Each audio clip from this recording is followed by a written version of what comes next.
오늘 우리 손으로가 마음 공부 마지막 강의를 하고 오늘이 종강하는 겁니다. 하고 이제 좀 방학하고 쉬었다가 2월 19일, 2월 이제 설 끝나고 이제 19일부터 법회를 하고, 그때는 지난번 공지드린 것처럼 따로 접수 없이 뭐 그냥 월호 법회라고 생각해 주시면 될 것 같아요. 그냥 아무나 오시면 될 것 같고, 다만 이제 그때는 그냥 법회처럼 하다 보니까 그렇게 책상이나 의자는 없고 그냥 방석으로만 이렇게 하는 걸로 그렇게 얘기를 했습니다. 그래서 그렇게 바뀐다는 거 알아주시면 되고, 교재도 따로 없고, 제가 서울 법회나 부산 법회나 상주 법회 하듯이 제가 그냥 이렇게 읽으면서 해드리도록 그렇게 하겠습니다.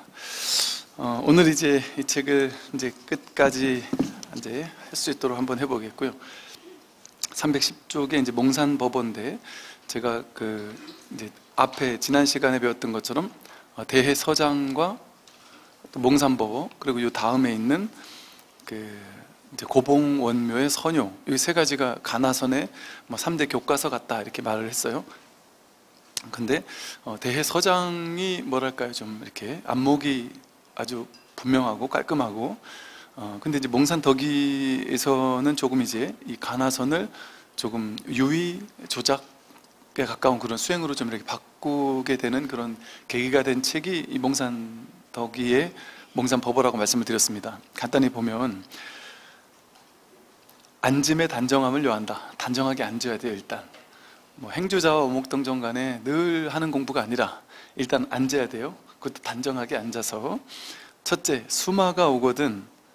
수마 이렇게 졸리는 걸 마악이라 그랬단 말이에요. 졸리면 자면 되는데 졸리는 게 뭐 문제가 되겠어요. 근데 이제 수마가 오거든 졸리면 안 돼요. 마땅히 이 무슨 경기인가 하는 걸 알아차려야 하니 눈꺼풀이 무거워짐을 깨닫거든 문득 정신 차려 화두를 한번 소리내어 들어서 수마가 물러가거든 그대로 앉고. 이게 수마가 막 졸리고 그럴 때 이먹고 딸 앞에 잣나무 수미산 이래가지고 다시 화두를 챙겨서 수마를 물리쳐야 된다, 싸워 이겨야 되는 어떤 그런 것처럼 약간 생각을 하는 것 같아요. 10,000번 화두를 비추어 보고 한결같이 채찍질하여 의심을 일으켜 오래 참구한다, 뭐 이런 이야기가 있어요.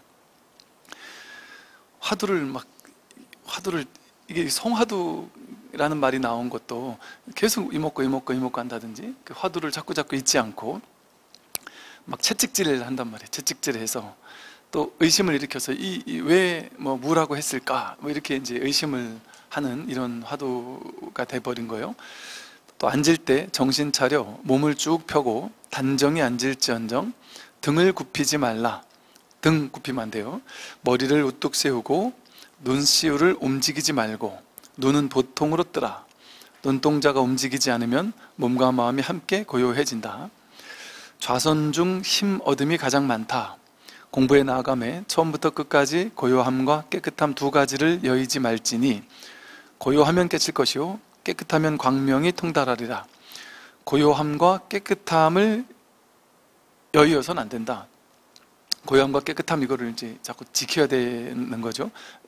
참선하는 걸 통해서 생각이 올라오면 그걸 이제 고요함으로 바꿔야 된단 말이에요. 대치시켜야 되는 거예요. 빛을 돌이켜 반조하여 살피고 다시 관하다가 헌침과 산란이 오면 힘을 다하여 채찍질할지어다. 이렇게 힘을 다하여 채찍질한다.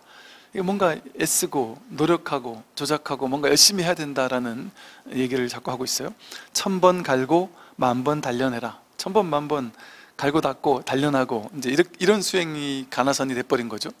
그러니까 막 열심히 밀어붙이고 채찍질하고 갈고 닦고 오래오래 앉고 생각이 일어나지 않도록 하고, 이제 이런 노력을 하는 거예요. 그래서 공부를 지어간다 이런 표현을 써요. 공부를 짓는다. 이게 짓는 게 아닌 공부인데 이거 지어간다 이런 말을 쓰고요. 화두를 들 때 또렷하고 분명히 하되 마치 고양이가 쥐잡듯이 하라. 공부를 짓때 졸리면 송곳으로 찌르고 게으르지 마라. 공부를 지어갈 때 졸리면 송곳으로 찔르면서까지 졸면 안 되고 그런단 말이죠. 일체 모든 함령은 모두 불성을 가지고 있음에도 어째서 조주는 없다고 했는지 그 뜻을 참고해 보라, 이렇게 말을 해요. 이게 이제 초기 대해선사가 말하는 가나서는 무 하면은 이건 뭐 뜻도 없고 뭐 그냥 무예요. 물을 든다, 화두를 든다 이런 표현을 쓰거든요. 그 화두를 든다라는 것은 뭐랄까 의심한다, 참고해 본다. 이것이 왜 무라고 했을까?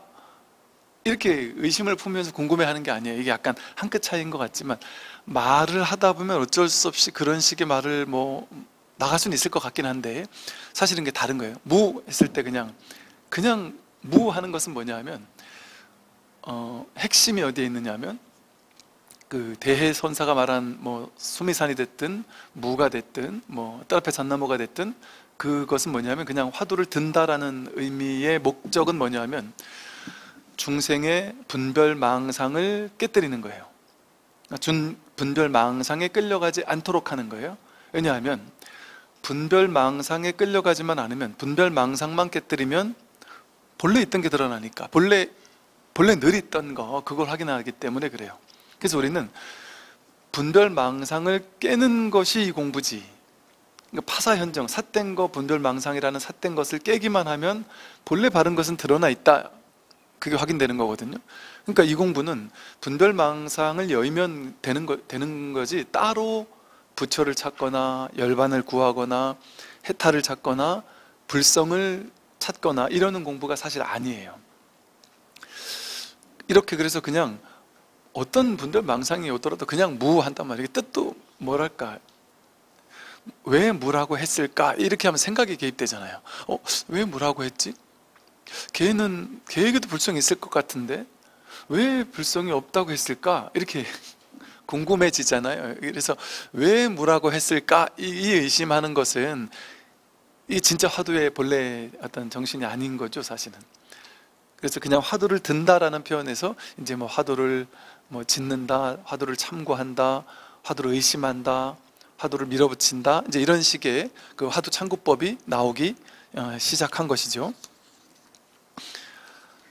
여기 이제 아마 313쪽 중간에 나와 있어요. 화두를 드는 방법 또한 초기 대해의 화두는 단지 무자를 들라는 것이었지만 몽산의 조주 무자 화두로 넘어오면 어째서 조주는 없다고 했는지 그 뜻을 참고해보라 하는 것으로 바뀐다 말이죠. 이런 식으로 이제 몽산법어가 계속되고 있는데 그냥 간단하게 이런 식으로 그냥 이야기를 하고 있구나 하는 것을 보기 위해서 간단히 몽산법어는 한번 실어봤고요. 그리고 이제 고봉 원묘의 선묘 선효 또한 이게 맞다 틀리다 옳다 그르다 이렇게 말하기는 뭐하지만 약간의 어떤 그 몽산법어의 영향도 조금은 있는 것 같아요.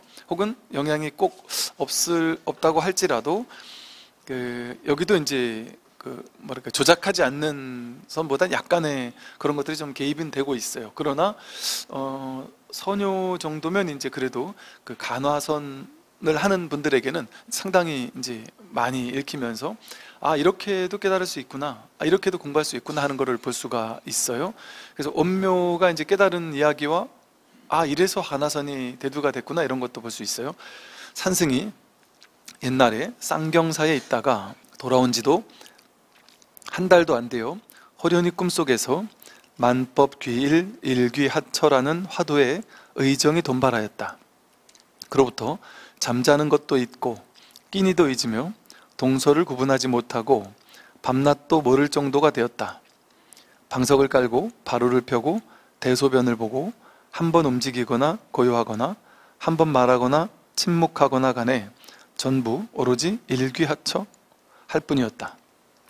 그러니까 이제 고봉 화상은 여기서 말하듯이 호련히, 이것은 또 꿈속이라 그래요. 꿈속에서 호련히 만법귀일 일귀하처, 만법이 하나로 돌아가는데 그 하나는 어디로 가는 것이냐 하는 만법귀일 일귀하처라는 이 화두의 의정이 딱 돈발했다 그래요. 이제 즉 이럴 수 있어요. 그러니까 우리 조사선 같은 경우에 법문을 꾸준히 듣잖아요. 계속해서 법문을 들어요. 법문에서 계속 이 직지를 해서 나의 본래 면목을 가리킨단 말이에요. 가리키면 도대체 저게 뭘까? 뭐를 가리키는 거지? 스님이 그 본래 면목이라고 하고 자성이라고 하는 저것이 도대체 뭘까? 그냥 막연하게 그냥 깝깝하고 궁금하단 말이에요. 그런데 방법이 없다. 머리로 헤아려선 결코 되는 공부가 아니다. 그러니까 머리로 애써도 안 되고 방법도 없고, 그러니까 그냥 깝깝하긴 한데 뭔가 궁금하다 이런 느낌보다는 뭔가 깝깝한 거죠. 그리고 정말 저기서 가르치는 게 뭔지를 그냥 확인하고 싶다 하는 어떤 이것을 깨닫고자 하는 마음, 확인하고 싶은 마음에서 인연하는 어떤 알 수 없는 그 깝깝함, 답답함, 나도 모르게 그런 것이 그냥 이렇게 늘 유지가 되는 거죠. 우리 마음 상태 자체가. 그래서 그런데 이거를 공부를 하고 확인하고 싶다 보니까 방법이 없으니까 할 수 있는 건 그저 스승의 말을 듣는 것뿐인 거예요. 법문을 듣는 것뿐인 거예요. 그럼 듣다 보면 계속 가리키고, 가리키는 게 자꾸 궁금하고, 이 궁금함에 그냥 궁금함이 늘 이렇게 뭐랄까 잔잔하게 이렇게 사무쳐 있거나, 또 어느 날은 또 그럴 수 있겠죠. 이렇게 하다 보면 이게 보통 이런단 말이에요. 그렇게 매일매일 법문을 하고, 뭐 선사쌤들 한 달에 30번 정도 법문을 했다고 하니까 매일같이 법문한 거죠. 매일같이 법문하면 법문 들을 때마다 진짜 나도 궁금하다, 나도 저걸 확인하고 싶다, 이런 어떤 간절함, 모르는 데서 오는 깝깝함, 이런 것에 늘 사무쳐 있는 거예요. 늘 그것이 지속되고 있는 거죠. 그러니까 지금 여러분 같으면 이 법문을 처음에는 그냥 재밌어서 들었다, 내지는 생활 속에 이렇게 빗대어서 재밌는 얘기를 해주니까 이게 쉬워서 들었다 이러거든요. 이제 이렇게 얘기를 해요. 어떤 분들이 그러더라고요. 이 공부를 처음 접하고 이 유튜브 법문을 처음 들은 사람이, 특히나 이제 처음에 이제 BTN에서 하는 이야기들은 되게 좀 쉬운 얘기들 위주로 또 많이 했고, 그러다 보니까 법상 이제 다른 공부를 하다가 법상 스님 법문을 들어보니까 너무 쉽다, 너무 쉽게 얘기를 해준다. 그래서 너무 쉬워서 듣게 됩니다. 그래서 너무 쉽다고 얘기를 하면서 듣길래 처음엔 제가 좀 의아했는데 가만히 들어보니까 이제 당신들이 쉽다고 생각하는 건 뭐냐면 쉬운 부분만 꽂혀 있는 거예요. 그러니까 이해하기 쉽고 알아듣기 쉽고, 뭐 생활 속에서 얘기하고, 뭐 남편 아내가 어쩌고, 뭐 이런저런 얘기할 때 그런 얘기만 이제 들으니까 재밌죠. 이제 재밌고 이해가 되고 쉽단 말이에요. 그래서 스님 법문은 되게 쉬워요, 이렇게 얘기를 하더란 말이에요. 그래서 그러는데 그분이 너무 쉬워요, 그래서 자꾸 듣게 돼요, 이런단 말이죠. 그래서 그러시냐고, 그래서 어떻게 공부를 하고 있냐 그랬더니 뜬금없는 말씀을 하시는 거예요. 뭔 얘기를 하냐면 스님 법문 들으면서 요즘에는 기도도 더 잘 되고, 요즘에 기도를 더 열심히 한다면서 저보고 어떤 기도를 하면 좋을까요? 뭐 제가 100일 기도를 한번 했으면 좋겠는데 어떻게 기도를 하면 좋을까요? 뭐 이런 얘기를 하시길래, 근데 제 설법을 들은 게 맞죠? 그랬더니 너무 좋게 잘 듣고 있다니까요, 이렇게 얘기를 하면서 본인은 이제 기도에 완전 꽂혀 있는 사람이었던 거예요. 근데 기도 꽂혀 있지만 그냥 이렇게 재밌는 이야기들을 이렇게 듣다 보니까 그 부분만 듣고, 이게 이제 이 선에 관련된 법문에서는 이제 이렇게 통과시켜 버린 거예요. 그냥 관심 없이. 그렇게 듣다가, 그렇게 한 3개월, 6개월, 1년 이래 들어가다가 이제 주로는 그래요. 그렇게 그냥 듣는 게 업습인 거예요. 업습이라 자기 뇌도 그러잖아요. 내가 이해되는 거, 소화되는 범주는 듣는데 전혀 내 머릿속에서 이게 들어오지 않는 것들은 벽을 친단 말이에요. 그러니까 선택적으로 듣는 거예요. 그게 뇌과학에서 그래요. 뇌는 선택적으로 정보를 받아들이지 결코 있는 그대로의 정보를 전부 받아들이지 못하는 특성이 있다 그래요. 그러니까 늘 받아들이고 싶은 것만 받아들인단 말이에요. 그런데 그게 문득 한 번의 계기가 있으면 문득 이제 더 많은 것이 들릴 때가 있어요. 근데 그게 이제 오래오래 듣다 보면 이제 조금씩 점점 더 확장돼서 들리는 경우가 있고요. 근데 그건 약간 점수적 측면일 수 있어요. 점점 더 점차적으로 이렇게 들리는 게 확장될 수가 있어요. 그런데 그런 경우보다 꾸준히 법문을 듣고 이렇게 순탄하게 살아가다가 어느 날 갑자기 너무 큰 괴로움이 찾아왔거나, 뭔가 경계에 부딪혔거나, 뭔가 힘든 일이 생겼을 때 너무 괴로우니까, 삶이 너무 힘들고 괴로우니까 다시 법문을 들어요. 안 듣다가 듣거나 아니면 더 법문에 매달려요. 더 간절하게 들어요. 그리고 너무 괴로우니까 도피처처럼 법문을 듣는데, 이제는 이 괴로움이 너무 괴로우니까 이 괴로움에서 벗어나야 되겠다라는 간절함이 더 강해진 채로 법문을 듣게 돼요. 그러면 문득 한번 도약을 하게 돼요. 들리는 게 달리 들려요. 그때는 왜? 내가 그만큼 더 간절해졌으니까. 더 간절해졌으니까 더 많은 것이 이제 들리기 시작해요. 그리고 그렇게 이제 공부를 또 꾸준히 하다 보면 이제 여기 지금 내가 그냥 일상생활 속의 생활 본문만이 아니라 내가 누구인지에 대해서 확인하는 게 이게 불교의 참뜻이구나라는 것이 뭔가 이렇게 와닿기 시작해요. 근데 이 또한 점차적으로 와닿는 사람이 있지만 어떤 경우에 이런 사람들이 있어요. 계속 꾸준히 법문을 들었는데 그날따라 그냥 확 와닿았습니다. 그래서 그날따라 갑자기 막 그냥 너무 궁금해졌고, 그날 법문 듣고 나서 그냥 완전히 내가 사무쳐버린 것 같다. 내가 정말 이거 확인해야 되겠다. 정말 내가 이 공부를 해야 되겠다. 내가 누구인지에 대한 어떤 답을 내야 되겠다라는 정말 간절함이 그 법문을 통해서 딱 듣게 됐다. 근데 그 법문을 3개월 전에도 들었고 6개월 전에도 들었는데 그때는 그 생각을 못했다. 근데 어떤 계기가 되어서 그 법문 하나를 통해서 그냥 확 사무쳐가지고 그렇게 듣게 되는 경우가 있거든요. 이제 그런 분들이 어떻게 얘기를 하냐면요, 그날 이후로 막 답답해서 미칠 지경이었다, 혹은 너무 깝깝해가지고 정말 이 답을 못 내는 거에 대해서 막 그냥 깝깝하고 답답하고 너무 알고 싶고, 그러다가 너무너무 모르겠으니까, 뭔 짓을 해도 모르겠으니까 너무 답답하고 나 자신에게 화가 나고 막 분하고, 그래가지고 어떤 분들은 그래요.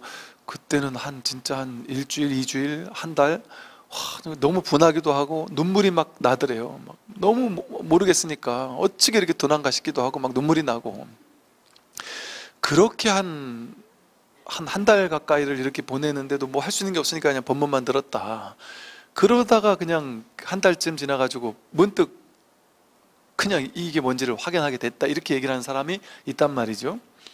이처럼 이제 초기 선에서 법문을 듣고 깨어나는 이 언하대오의 조사선의 전통에서는 법문을 듣다 보면 어느 순간 저절로 화두가 그러니까 표현을 하자면 화두가 들리게 되는 거고요.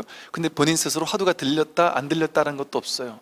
화두를 탔다 안 탔다는 것도 없어요. 하되 함이 없이 하게 되면서 저절로 화두가 들리고 화두에 부딪혀 있게 돼요. 이 대스님은 화두가 들리면 화두에서 버텨라 이런단 말이에요. 그러니까 저절로 버티게 돼요. 여러분들 지금 벌써 1년, 2년, 3년째 계속해서 법문을 들어 나오는 사람들 있잖아요. 그게 왜 그러겠어요? 자꾸 여기 뭔가 하나의 갈급함, 여기에 부딪혀서 그냥 계속 시간을 보내는 거예요. 그게 이제 공부의 과정이란 말이죠. 그래서 옛날 조사선의 당시에 선사 스님의 제자들이 1년, 2년, 3년, 심지어 5년, 6년씩 법문을 들었어요. 알겠느냐? 모르겠습니다. 밥 먹고 나면 알겠느냐? 모르겠습니다. 그럼 가봐. 또 갔다 그 다음 저녁 밥해 오면 또 같이 밥 먹다가 알겠어? 모르겠습니다. 알았어. 그렇게 6년을 했다는 거죠. 6년이 지나고 나서 문득 확인하고 알겠냐? 알겠습니다. 됐다. 이렇게 됐단 말이죠. 그러니까 이렇게 과도하게 밀어붙이는 게 없는 거예요. 스승이 그냥 계속해서 법문이 있으니까 거기 그냥 저절로 그냥 꾸준히 공부하게 되는 거예요. 그렇게 되니까 부작용이 적어요. 조금 시간이 더 들 수는 있지만 어떤 부작용이 적으냐? 상기병이라든지 막 우라가 치민다든지 내지는 뭔가 막 그 상기병 같은 거 있잖아요. 너무 막 밀어붙이니까 거기서 오는 좀 부작용, 이런 것들이 생길 수가 있거든요. 분명히 요즘에 다양한 명상단체도 막 밀어붙여요. 일주일에 뭐 깨닫는다, 뭐 2주일에 깨닫는다 이러면서 막 밀어붙이게 하는데, 대부분 그쪽에서 상기병이나 심지어 상기병이 나아가서 어떻게 누가 도와주질 못하니까 그게 나중에는 정신병으로까지 이어지고, 그래서 찾아오는 분들이 은근히 많거든요. 그러니까 이 조사선의 이 법문을 듣는 방식에서는 그런 문제가 일어나지 않고, 또 중요한 것은 밀어붙여가지고 뭔가 확 그냥 돈발이 돼가지고 그냥 한 일주일 만에 확 깨칠 수도 있단 말이죠. 이게 사람의 성향에 따라 어떤 사람은 한 달, 2달 걸릴 수도 있고, 어떤 사람은 그냥 이게 너무 많이 그냥 갑자기 확 그냥 이게 그냥 뭐랄까 그냥 강렬하게 화두가 돈발이 되어가지고 한 일주일 만에 이 자리를 확인하는 경우도 있단 말이죠. 보통은 이제 뭐 1년, 2년, 3년 이렇게 듣다가 이렇게 확인이 되고 이러는 경우가 보통이란 말이에요. 그런데 빠르게 확인이 된다고 해서 무조건 좋은 건 아닌 측면이 있어요. 빠르게 하긴 된다 할지라도 그게 딱 이 자리를 확인하고 났을 때 어떤 그 순간에 뭔가 체험은 세지만, 왜냐하면 일주일 만에 밀어붙였으니까 체험도 세게 온단 말이에요. 체험도 세게 오지만 그건 금방 사라지거든요. 체험의 여운은 사라지고, 그러고 나면 다시 전과 똑같아진단 말이에요.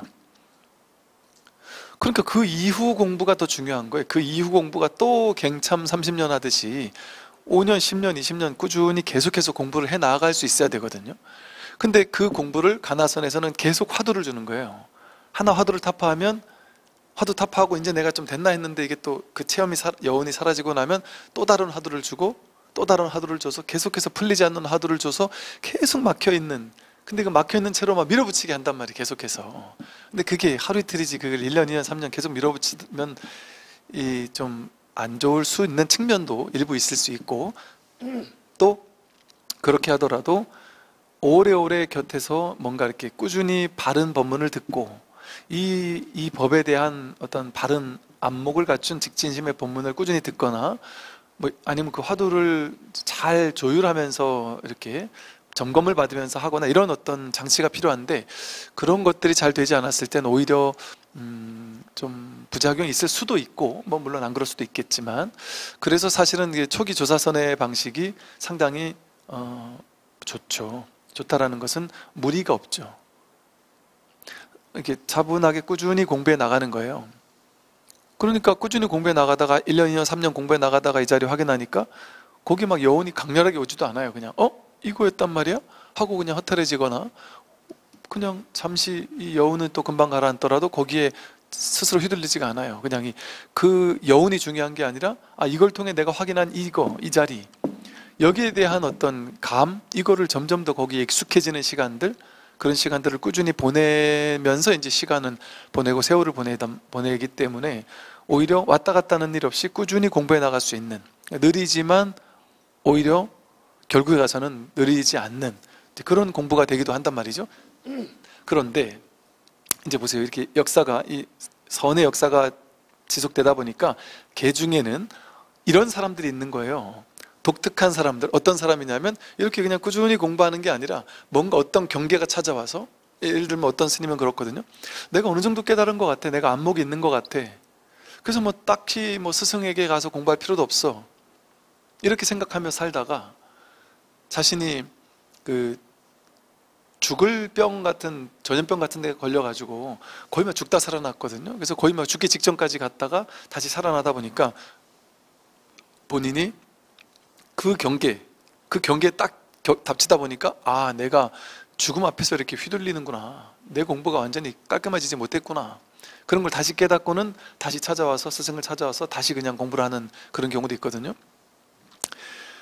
여하튼 많은 사람들 가운데는 어떤 계기가 되어서, 어떤 괴로움의 계기가 될 때도 있고, 문득 어떤 시절 인연이 그냥 딱 촉발될 수도 있고, 어떤 계기를 만나서 법문을 듣다가 어떤 특정한 법문 속에서 혹은 어떤 자신의 인연 속에서 문득 그냥 갑작스럽게 막 이 궁금함이 막 더 사무치게 되는, 그래서 막 눈물도 나고, 막 정말 어떤 사람은 하루에 막 10시간을 앉아서 듣는다는 사람들도 있어요, 법문을. 근데 그런 시기를 보내는 사람이 있어요. 한 짧은 시간에 급격하게 그냥 여기에 그냥 확 몰입해가지고 시간을 보내는 사람도 있어요. 그러니까 그런 경우가 있잖아요. 그러니까 그런 경우인 사람에게는 이 가나선이라는 화두 수행이 아마 잘 먹힐 수 있을 거예요. 그런 사람에게는.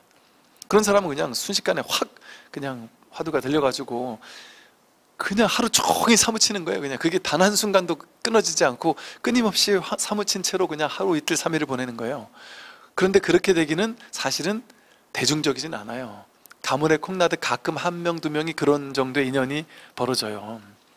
그러니까 그런 자연스럽게 그렇게 되는 사람에게는 그 공부도 도움이 되죠.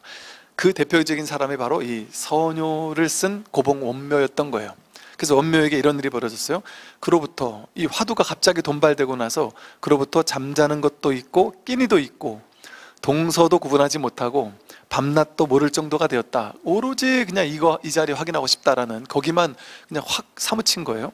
방석을 깔고 바루를 펴고 대소변을 보고 한번 움직이거나 고요하거나 말하거나 침묵하거나 간에 오로지 일기하처 할 뿐이었다. 더 이상 털끝만큼도 다른 생각이 없었고 다른 생각을 일으키려 해도 끝내 일으킬 수 없었으니 마치 못을 받고 아교를 붙인 것처럼 전혀 움직이지 않았다. 이 화두에서 전혀 다른 데로 그냥 왔다 갔다 하지 않았단 말이에요. 그냥 하루 종일 화두가 들려있는 상황인 거예요. 그냥 다른 뭐 누구도 보이지도 않고 딴 생각이 들어올 틈도 없단 말이에요. 틈 없이 그냥 화두가 들린 거예요. 사람들이 많은 대중 속에 있을 때라도 단 한 사람도 없는 것 같았다. 그 사람이 보이지 않는 거예요. 그냥 오로지 본인은 화두에만 사무쳐 있으니까. 아침부터 저녁, 저녁부터 아침까지 맑고 고요하여 드높아서 순수하고 청정하여 티끌한 점 없었다. 왜? 화두에 사로잡혀 있었다는 거는 생각에 끌려가지 않았다는 거잖아요. 그러니까 생각이 없으면 우리는 고요하단 말이죠. 이런 상태란 말이죠. 한 생각이 곧 만년이어서 모든 경계가 다 고요하고 나를 잊어버려 마치 바보와도 같았다. 나를 완전히 잊게 되는. 어느덧 나도 모르게 엿새째가 되던 날, 여보세요, 엿새째가 되던 날 대중과 함께 삼탑사에 갔다가 경을 읽던 중 머리를 들어 오조 법연 화상의 진영을 보고는 갑자기 앙산 화상이 물었던 이 송장 끌고 다니는 이 누구인가 라는 화두를 문득 타파하였다. 그랬더니 보세요, 이렇게 이분 보세요, 엿새째의 화두가 딱 돈발되고 나서 6일 만에 화두가 타파된 거예요. 6일 만에 나도 모르는 사이에 자연스럽게 그냥 화두 일념이 돼가지고 6일 동안 온전히 화두 하나로 그냥 의정 하나에만 완전히 똘똘 뭉쳐 있었던 거죠. 그렇게 6일을 보내다 보니까 6일 만에 화두가 타파한 거예요. 이렇게 강렬하게, 이게 이분 같은 건 자연스럽게 이렇게 됐으니까 다행인데, 이것을 의도적으로 약간 조작해가지고 의도적으로 만들 수도 있어요, 하려면. 그렇게 해서 그냥 화두를 하나 딱 주고서는 꼼짝 못하게 묶어놓고 여기서 하루 종일 그냥 잠자는 거 빼고는 오로지 이것만 의심해라 해서 의심을 계속 촉발시키도록 막 밀어붙이는 수도 있단 말이죠. 그렇게 했을 때도 5일, 6일, 7일 만에 화두가 타파한단 말이에요. 그런 얘기들은 많아요. 이 화두는 3일에서 7일이면 타파한다, 누구나 타파한다, 이런 식의 얘기를 한단 말이에요. 그거는 어떤 경우에요, 완전히 화두가 들려가지고 딴 생각이 들어올 틈도 없이 화두가 완전히 털컥 걸려가지고 그냥 밀어붙였을 때, 그때는 6일, 7일이면 된다, 이렇게 얘기를 한화선에서 많이 하는 게 이 고봉원묘에서부터 시작된다고도 할 수 있어요. 그리고 이렇게 6일 만에 밀어붙이다가 그냥 확 되다 보니까, 꽉 밀어붙이다가 그냥 확 터져버리니까 강렬한 체험이 동반됩니다. 여기서도 보세요, 허공이 무너지고 대지가 꺼졌으며 나와 세상에 함께 없어지는 것이 마치 거울이 거울을 비치는 것 같았다. 이런 체험이 일어난단 말이에요, 간화산에서는. 6일 동안 그냥 강렬하게 밀어붙였으니까. 근데 이것은 이게 인연법인 거예요. 이렇게 강렬하게 며칠 동안 그냥 확 밀어붙이는 그 인연이 돼버리면 체험도 그렇게 세게 올 수 있는 것이죠. 근데 막 6개월, 몇 년 이렇게 꾸준히 법문 듣다가 나도 화두가 들리는지 안 들리는지도 모르게 늘 이게 그냥 궁금하고, 일상생활 속에서 늘 이게 궁금하고, 늘 하늘을 보면서 멍한 채로 가만히 앉아서 그게 뭘까 궁금하고, 이런 식으로 그냥 꾸준히 공부를 하게 되면 그냥 자연스럽게 공부하다가 어느 날 문득 이제를 확인하는 수도 있단 말이에요. 이런 어떤 사람의 근기가 다양하다 보니까, 경우의 수도 다양하고 하다 보니까 이런 방식도 있을 수 있고 저런 방식도 있을 수 있겠는 것이죠. 이제 그 중에 이렇게 고봉연묘는 자신이 깨달은 방식, 뭐 선지식도 마찬가지예요. 자신이 깨달은 방식으로 지도할 수밖에 없어요. 그러니까 자신이 이렇게 깨달았기 때문에 이렇게 하면 깨닫는구나, 여기에 대한 확신이 든 거예요. 그래서 이런 방식으로 이제 그 공부를 가르치고 있어요. 사자는 사람을 물고 개는 흙덩이를 쫓는다. 뭐 춘추 전국시대 명견, 개에게 돌을 던지면 개는, 구루는 흙덩이를 쫓아가서 물어와서 이 흙덩이를 비닐봉지 안에다가 흙을 넣어가지고 이렇게 휙 던지면 개는 쫓아가잖아요. 그때 물고 오잖아요. 저쪽으로 휙 던지면 또 가서 쫓아가서 또 물고 오잖아요. 10번이고 하면 계속 갖다 물고 오잖아요. 근데 그 사자가 이렇게 있는데 사자한테 흙덩이를 들고서 휙 던지잖아요. 그 사자가 개처럼 왔다 갔다 하면서 같이 물어다 주겠어요? 사자는 이 흙덩이를 쫓아가지 않죠. 이 사람을 와서 확 문단 말이에요. 우리가 이 공부를 할 때 우리는 늘 경계 따라 왔다 갔다 한단 말이에요. 경계 따라 끌려다니는 일만 한단 말이죠. 근데 모든 경계가 드러나는 이 자리, 근원의 자리, 모든 경계가 나온 자리, 딱 뭐라 해나 이게 회광반조 해가지고 이게 나온 자리가 아니라, 나오는 그 경계를 따라가는 게 아니라 모든 것이 나오는 그 근원 자리, 이게 이 사람이잖아요. 사람을 보는 거란 말이에요. 그러니까 분별을 쫓아가서 이 분별 어떻게 하고 저 분별 어떻게 하고 하는 게 아니라, 모든 분별이 나온 그 당처, 그거를 그냥 한 번에 꿰뚫어낸다 하는 얘기를, 이런 비유를 들고 있어요. 선에서 유명한 비유예요. 무릇 참선이란 승과 속을 나누지 않고 다만 하나의 결정적인 믿음을 요할 뿐이다. 승속은 필요 없죠. 당연히 이 참선은 뭐 스님들만 하느냐, 이거랑 아무 상관이 없죠. 하나의 결정적인 믿음, 굳은 믿음이 있어야 되는 거죠. 근데 여기서 결정적인 믿음이라고 한 것도 이제 본인처럼 뭔가 그냥 이 화두가 그냥 한번 확 돈발된, 그래가지고 이 여기에 대한 믿음이 그냥 확 강해진 그 계기가 있으니까 이렇게 얘기하는 것 같아요. 분명하게 이 한 법의 낙처를 보고자 한다면 다른 사람과 생사의 원수를 맺은 것과 같이 해야 한다. 한 칼로 두 동강을 내고자 하는 정도의 분한 마음이 일어나 비록 짧은 기간 동안이라도 맹렬하고 날카롭게 채찍질하는 시간을 보내야 한다. 이게 이제 본인이 그렇게 했단 말이에요. 6일 동안 그냥 막 날카롭게 강렬하게 했고, 그때 왜 정말 확인하고 싶다, 알고 싶다 하는 그 화두에 대해서 풀고 싶은 간절한 마음이 있었단 말이에요. 근데 못 푸니까 막 분하단 말이에요. 이게 분한 마음이 일어나가지고 그 짧은 시간 동안 맹렬하게 그냥 날카롭게 그 시간 동안 막 분해 있었단 말이에요. 그냥 화두를 정말 풀고 싶은 마음이, 너무 간절한 그 마음이 맹렬하게 막 책찍질되는 것 같이 느껴졌던 거죠. 그렇게 6일을 보냈던 거예요.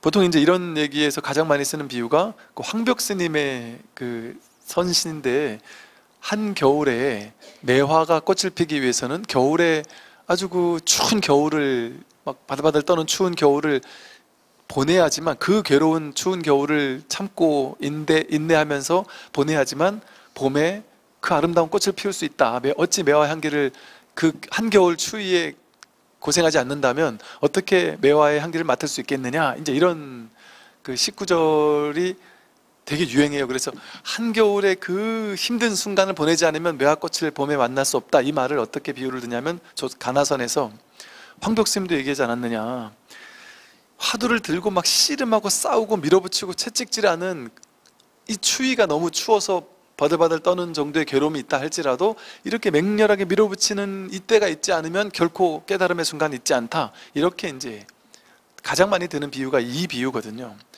그런데 사실은 제가 그 책을 정확히 지금 기억이 안 나는데, 어떤 선 관련된 어록에서 그거는 사실은 그 황벽의 이야기가 아니다, 내지는 그 황벽의 제자가 이렇게 쓴 내용 가운데 나중에 추가된 것이다, 이제 이런 식의 얘기를 많이 해요. 황벽은 그렇게 얘기하지 않았다거나, 혹은 약간 비유로 이렇게 얘기했다거나, 막 그 정도이지, 그렇게 황벽은 그런 식으로 이것을 밀어붙이는 수행의 비유를 들어가면서 이렇게 얘기하지 않았다.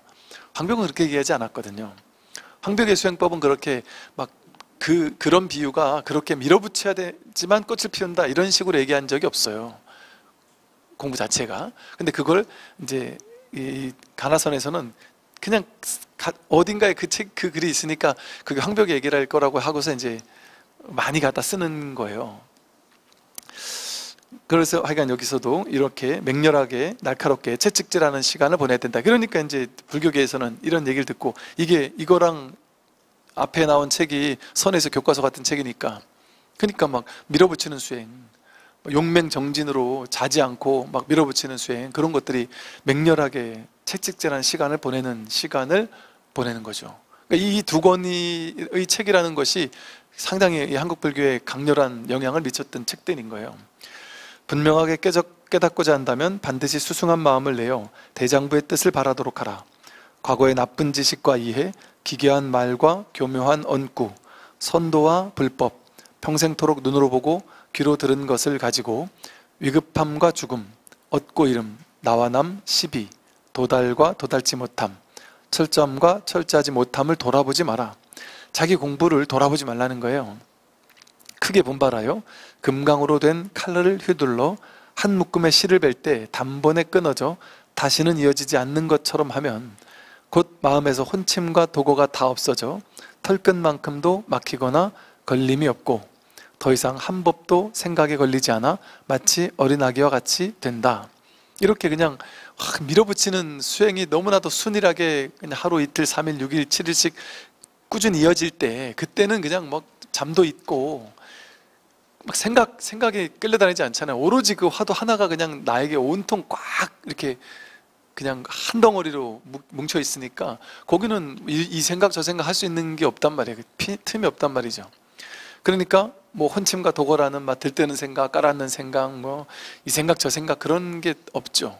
그냥 오로지 그냥 화두 의단 하나만 강렬하게 묶여 있단 말이죠. 그러다 보면 그게 이제 하나 확 뚫려 나갈 때 그냥 실 하나를 그냥 날카로운 도끼가 한 방에 확 끊어 없애듯이 단번에 공부가 끝나버리는 이제 그런 것이 이제 가나선의 방식인 거예요. 걸어 다닐 때에도 의심덩어리, 앉을 때에도 의심덩어리, 옷 입고 밥 먹을 때도 의심덩어리, 대소변을 볼 때도 의심덩어리, 견문각지할 때에도 모두 의심덩어리일 뿐이다. 그렇게 의심을 꾸준히 해나가매 의심이 힘을 더 얻는 곳에 이르면 문득 여기가 힘을 얻는 곳이다. 의심하지 않아도, 그러니까 처음에는 이제 이게 가나선에서 막 의심을 하도록 이제 촉발을 하죠. 사람들한테 이 화두를 주고 그 화두를 강렬하게 의심해라. 오로지 그 화두 하나에 그냥 몰입해서 그냥 이 답만 찾으려고 애써라. 그냥 밀어붙여라. 이렇게 한단 말이에요. 그러면 막 힘을 써서 처음에는 의심이 안 되는 사람이 이거 억지로 의심하라고 시키니까 화두를 주고 그 화두의 궁금함을 계속 유지시켜라. 이렇게 하니까 처음에는 왜 이렇게 했을까? 내지는 이것이 왜일까? 하고 막 의심을 억지로 만들어오면서 막 용을 쓰는 때가 있단 말이에요. 근데 이제 어느 정도 용을 쓰다 보면 이제 그게 저절로 이제 화두가 확 들려버린다는 말이죠. 그러면 그게 힘을 더 얻는 때예요. 내가 억지로 화두를 들지 않는데도 그냥 화두가 들려 있는 거예요. 그게 힘을 더 얻는 때예요. 근데 힘을 더 얻는 때가 더 힘이 있을 때다 이러잖아요. 그죠? 이 힘을 더 얻는 곳에 이르면 문득 여기가 힘을 얻는 곳이라 그러잖아요. 그러니까 보세요. 이게 이제 우리 가나선, 조사선의 방식으로 얘기를 하면, 여러분이 법문을 처음에 듣다가 처음에는 여기에 대한 의심이 별로, 이 궁금함, 이걸 확인하고 싶다, 알고 싶다라는, 깨닫고 싶다는 마음이 별로 없을 때는 이게 의단이 생기지 않을 때죠. 그러다가 어느 날 이렇게 듣다가 문득 야, 나도 정말 저걸 확인하고 싶다, 나도 정말 법을 확인하고 싶다, 이런 마음이 든단 말이에요. 문득 들어요. 근데 그게 억지로 막 만들려고 해서 들리지 않아요. 그냥 꾸준히 듣다 보면 또 그 와중에 삶에서 뭔가 힘들고 괴로운 어떤 경계들도 막 나를 공부를 도와준단 말이에요. 그런 경계가. 그러면서 나도 모르게 그냥 화두가 저절로 어느 순간 저절로 들리고 있어요. 그러면 내가 화두가 들린 줄도 모르게 늘 들려 있어요. 그럼 그건 애쓰는 게 아니죠. 애써서 들게 된 화두가 아니죠. 억지로 만들어진 화두가 아니죠. 억지로 누가 시켜가지고 너 이스님 법문 좀 계속 들어봐. 그거 중간에 막 안 듣다가 심심할 때 듣고 뭐 어쩌다 한번 듣고 이러면 안 돼. 들으려면 아침에 일어나자마자 그냥 이게 너무 듣고 싶을 정도가 돼야 되고, 잠들기 전에 그냥 늘 법문을 틀어놓고 잘 정도가 돼야 되고, 낮에도 이 일 저 일 하다가 틈만 나면 자꾸 들어보고 싶을 정도가 돼야 돼. 이 공부 전혀 모르는 사람한테 붙잡아 놓고 여러분이 야, 너 이렇게 해야 돼. 이거 들을 때 아침에 눈 뜨자마자 이게 막 바로 듣고 싶어져야 돼. 낮에 뭐 청소하다도 듣고 뭐 하다도 듣고 늘 그냥 자꾸 듣게 되고, 그 이 자리 확인하고 싶으니까 자꾸 듣게 돼야 돼. 그리고 잠들기 전에도 듣고, 너무너무 이걸 확인하고 싶으니까 나는 그냥 귀에 이어폰 꽂고 산에 들러 2시간 3시간 다니면서 이 정도가 돼야 돼. 그렇게 얘기하면 그 사람 입장이 어떨까요? 얼마나 깝깝할까요? 와, 어떻게 저렇게 하지? 난 저렇게 도저히 자신 없는데, 나는 도저히 못해, 이렇게 얘기할 거 아니에요. 그런 사람에게 그 상태를 만들으라고 하면 죽을 지경이겠죠. 불가능에 가까울 거 아니겠어요? 그걸 만들 수 있겠어요? 못해요. 근데 여러분은 그게 저절로 되잖아요. 저절로 되는 사람들이 많잖아요. 그죠? 그게 힘을 더는 때가 힘이 있을 때라니까, 진짜.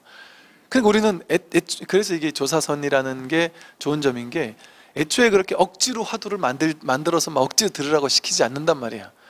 하다 보면 저절로 되는 거예요. 법문을 듣다 보면 저절로 이쪽으로 유도시킨단 말이에요. 법문이 저절로 화두를 들게 만들고 거기에 버티게 만들고, 그러나 그 화두가 들리는데 들린지도 모르게 들리게 돼 있게 만들고, 그러니까 화두에 힘을 더 얻는 때가 저절로 갖추어지게 만든단 말이죠. 그러니까 그게 진짜 힘 있는 공부예요. 억지로 드는 화두가 힘 있는 공부가 아니고. 그래서 이렇게 힘을 더 넣는 곳에 이르면 문득 여기가 힘을 얻는 곳이다. 의심하지 않아도 저절로 의심이 들리고, 화두를 들지 않으려 해도 저절로 들려서 아침부터 저녁까지 앞뒤가 서로 연결되어 한 덩어리를 이루되 털끝만큼도 틈이 없다. 물론 이제 이 가나선에서는 이렇게 털끝만큼도 틈이 없이 서로가 앞뒤가 연결되어서 하루 종일 그냥 화두가 그냥 계속 지속이 되는 거죠. 근데 반드시 이래야 되는 것만은 아니에요. 이게 이제 가나선의 스타일이죠. 그냥 틈이 없이 해야 된다. 그러니까 가나선에서 화두하던 사람이 한 일주일 화두했다가 그때 답을 못 내고 나서 한 6개월, 1년, 2년, 3년 막 이렇게 시간을 보내다가 언젠가 한 번은 또 가서 한 번 이 공부 해결해야 되는데 생각만 해요.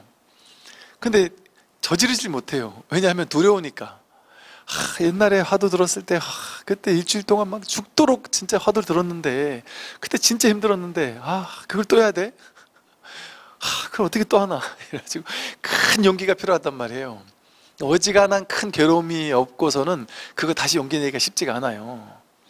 그러니까 이게 큰 발심과 용기가 필요하단 말이에요. 이거 다시 시작하려면. 근데 이제 이 조사선에서는 굳이 그러지 않아도 된단 말이죠. 또 이제 틈이 없다라는 게 뭐와 같으냐면 여기 가나선에서는 화두가 한 번도 놓치지 않는 것, 생각에 한 번도 끼어들지 않는 것, 그걸 틈이 없다고 얘기해요. 그런데 우리 조사선에서는, 우리 이 공부에서는 틈이 없다라는 게 그렇게 생각이 단 한 번도 일어나지 않는 게 틈이 없는 게 아니에요. 그거 어떻게 생각이 단 한 번도 일어나지 않아요.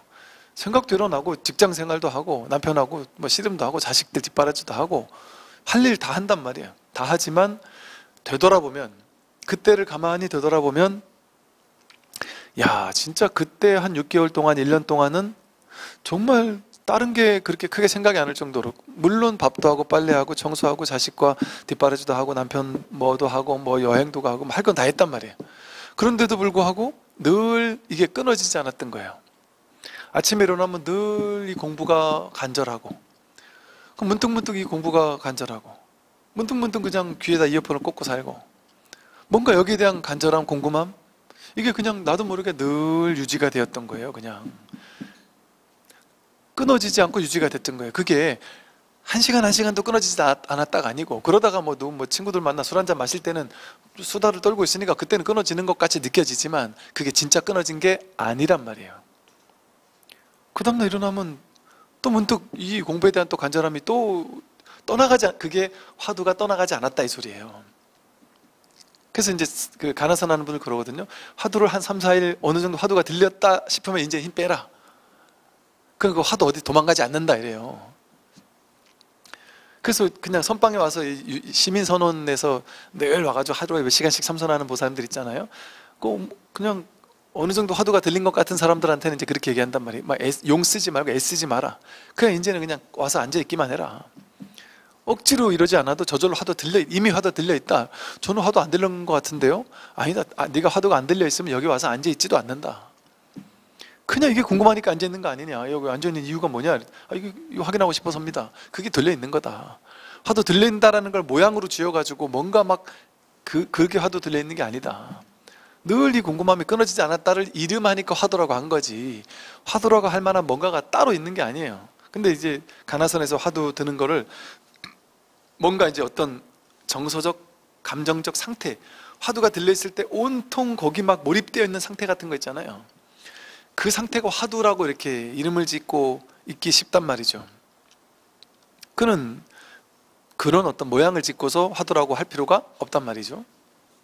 그래서 그냥 저절로 틈없이 그냥 늘 이 공부가 궁금한 거예요. 흔들어도 움직이지 않고, 쫓아도 가지 않고, 흔들어도 움직이지 않아. 화두가 사라지지 않아. 쫓아내도 야 화두 좀 없어져라 해도 없어지지 않는단 말이에요. 이 공부 나 이제 안 해 해도 그 다음날 되면 또 한단 말이에요. 나도 모르게 밝고 신령하여 늘 눈앞에 나타나 있는 것이, 화두가 그냥 늘 눈앞에 나타나 있는 것 같이 느껴진단 말이죠. 마치 물 위에 떠가는 배와 같이 전혀 손 쓸 필요가 없다. 물 위에 배가 떠 있으면 저절로 흐름에 따라 가듯이 전혀 내가 애쓰지 않는데, 힘쓰지 않는데 저절로 궁금해요. 여러분 그냥 애쓰고 힘쓰지 않는데, 내가 화두를 들려고 애쓰지 않는데 저절로 그냥 이 공부가 하고 싶잖아요. 이 공부가 제일 중요하잖아요. 그게 저절로 들려있는 화두인 거예요. 없애려고 해도, 모르긴 해도 아마도 여러분 중에는 이 화두 없애려고 해도 없어지지 않을 거예요 아마. 어쩌면 죽을 때까지 이 화두가 안 떠날 거예요. 왜냐면 죽을 때까지 이거보다 중요한 게 없다라는 게 너무 명백하니까, 거기다 믿음이 확고하니까. 그러니까 이게 대신심이에요. 그러니까 이게 없애려고 해도 없어지지가 않아요. 그냥 힘을 빼려고 해도 야 없어져라 해도 없어지지가 않아요. 이제는 여기가 바로 힘을 얻는 때입니다. 의심을 꾸준히 해나감에 있어서 안팎을 한 덩어리로 만들어 하루 종일 털끝만큼도 틈이 없게 하여 가슴에 가시가 걸린 것과 같고 독약을 맞은 것과 같이 하라. 이제 이게 하여간 가나선에서는 이걸 이제 조사선보다 조금 더 이제 막 그냥 강렬하게 밀어붙여서 분별 망상이 하나도 들어오지 않도록 그냥 그걸 그 사이에서 버텨라 이렇게 얘기한단 말이에요. 근데 사실 대해서장에서 버텨라, 화두에서 버텨라 하는 것은 일반 공부인들이나 또는 제가자나 뭐 정치하는 사람들이나 이런 사람들이 일상생활은 다 하면서도 늘 그냥 이 화두를 놓치지 않고 그냥 꾸준히 화두에서 내가 버틴다, 1년, 2년, 3년 계속 버틴다, 이런 얘기를 하는 거거든요. 여기서처럼 일주일 동안 죽도록 버틴다, 이런 것은 좀 아니란 말이에요. 근데 이제 이렇게도 뭐 여기에 맞는 사람에게는 맞을 수 있겠죠, 그죠? 당연히. 그러니까 여기에 맞는 이런 것들을 이제 수행법화 시킨 것이다, 이렇게 생각하면 돼요. 그러니까 모두에게 통용된다기보다는 이런 시절 인연에 딱 맞는 사람, 화두가 확 들리기가 적절한 사람에겐 이것도 또 나쁘지 않은 방법일 수 있다는 것이죠. 이것을 금강건과 율극봉을이라고 해요. 금강으로 아주 깨지지 않는, 금강이 다이아몬드라서 깨지지 않는 걸 얘기해요. 깨지지 않는 감옥, 그 감옥에서는 벗어날 수 없는 감옥에 갇힌 것 같단 말이에요. 또 율극봉, 목에다가 밤송이가 여기 목에 콱 걸린 것 같단 말이에요. 가시 돋친 밤송이가. 그 가시 돋친 밤송이니까 이걸 쑥 꿇고 삼킬 수도 없잖아요. 그게 뺄래니까 아무리 킥킥거려도 빠지지가 않는단 말이에요. 빼지도 못하겠고 안에도 넣지도 못하겠고 이러지도 저러지도 못하는 꽉 막힌 상태, 그 속에서 버틴단 말이죠. 이것을 결단코 삼키고자 하라. 결단코 뚫어내고야 말겠다는 마음을 일으켜 평생의 기량을 다 쏟아부어 공부해 나간다면 자연스럽게 깨닫게 될 것이다. 평생의 기량을 다 쏟아부을 정도로 온 정기와 온 힘을 그냥 여기 화두에 다 쏟아부어가지고, 왜냐하면 일주일 만에 깨뜨려야 되니까 화두를, 그러니까 막 죽도록 몰아붙여야 된다 이 소리예요. 그러면 이제 어떻게 화두가 타파되냐면 일주일 동안 평생의 기량을 다 몰아붙이니까 죽을 똥을 써서 그냥 온 힘을 다 해가지고 이걸 밀어붙여 죽을 때까지 밀어붙이게 되는 거예요. 일주일 동안 죽을 만큼 힘들게 밀어붙이게 되는 거예요. 그러다가 확 포기가 돼가지고 그 순간 그냥 확인될 수도 있고, 너무 과도하게 밀어붙이니까 이게 그냥 막 폭발할 것 같은 그 순간에 그냥 문득 확인이 될 수도 있단 말이죠. 대저 학인이 처음부터 본분사를 가르쳐줄 바른 스승을 만나지 못한 채 10년, 20년을 이리저리 떠돌며 혹은 참선하고 혹은 배우며 혹은 전하고 혹은 기록하되 남은 국과 쉰 밥으로 삿된 지식과 나쁜 깨달음으로 배가 불룩하여 백가죽에 냄새나는 쓰레기를 쌓아 담아놓은 것과 같다. 바른 스승을 만나지 못하면 10년, 20년 뭐 참선하고 배우고 공부하고 뭐 법을 전하고 아무리 해도 이 냄새나는 쓰레기를 담아놓은 것 같다는 거죠. 만약 콧구멍이 있는 이라는 게 이것이 깨달음이 있는 이를 얘기를 해요. 선에서 그런 표현을 써요. 이 깨달음이 있는 사람이 냄새를 맡으면 속이 쓰리고 구토가 나올 것이다. 그런 삿된 공부 20년, 30년 해봐야 이 바른 안목이 있는 사람이 보기에는 그거는 쓸데없는 공부밖에 안 된단 말이죠. 이 즈음에 이르러 설사 잘못되었음을 알고 허물을 뉘우치며 새로운 삶을 살고자 한다면 곧바로 밑바닥까지 다 쏟아서 기울여 쏟아내고 3번, 4번 씻고 7번, 8번 씻어버려서 깨끗하게 비워내어 한 점 흔적도 없어야 반야의 신령한 약을 비로소 취하여 항하게 될 것이다.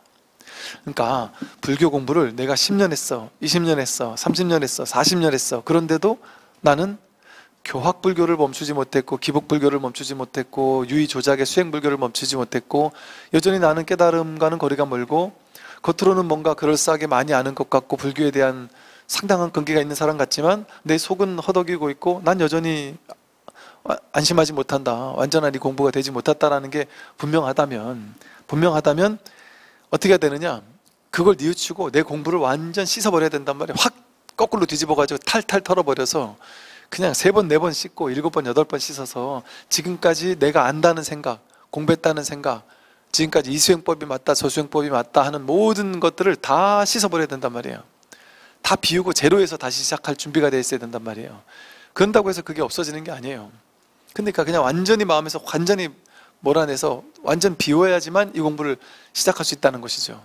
왜냐하면 그 모든 것이 자기 선입견이고 편견이고 분별 망상을 오물을 뒤집어 쓰고 있는 것과 똑같아서, 오물을 잔뜩 쌓아두고 있는 것과 똑같아서 바른 법이 들어가지 않는단 말이죠. 바른 법을 확인할 수 있는 준비 상태가 되지 못하는 것이죠. 수행자들이 10년, 20년 내지는 일생 동안 세상을 끊고 세속의 인연도 잊은 채 오직 이 일을 밝히고자 하지만 투탈하지 못하는 것은 그 병이 어디에 있는가? 분분납승은 다음 중 그 원인을 찾아내보라. 숙세에 선근을 짓지 못한 것은 아닌가? 선근 공덕이 없는 사람은 이 공부를 해도 안 될 수도 있다, 이 소리예요. 또 눈 밝은 스승을 만나지 못한 것은 아닌가? 눈 밝은 스승이 없으면 화두를 들어도 타파가 안 돼요. 하루 열심히 정진하고서 열흘을 게으른 것은 아닌가?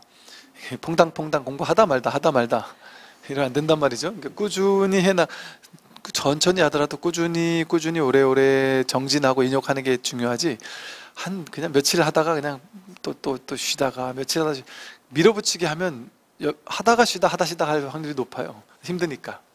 근데 그냥 천천히 조금씩 하더라도 꾸준히 하는 게 중요해요. 근기가 하열하고 의지가 미약한 것은 아닌가? 이 공부하다가도 근기가 미약한 사람이 있을 수 있겠죠? 또 이 가나선에서 밀어붙이는 걸 시키니까 그 밀어붙이는 걸 못하는 사람들을 근기가 하려다고 생각할 수 있을 거예요.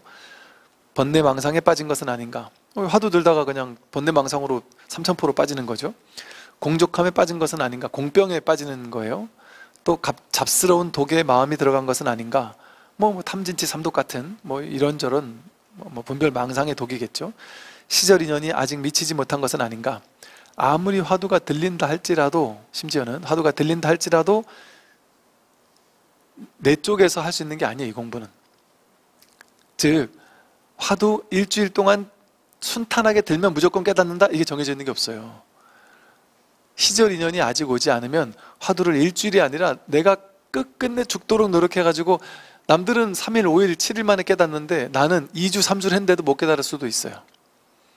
그럼 억울하죠? 그게 왜 그럴까요? 시절 인연이 있어서 그래요. 내 쪽에서 의지력이 있다고 해서 할 수 있는 게 아니에요. 의지만 가지고 되는 게 아니에요. 의지만 가지고 있으면 막 그냥 욕만 쓰고 힘만 들지 오히려 더 안 될 수가 있어. 오히려 중도가 안 되기 때문에.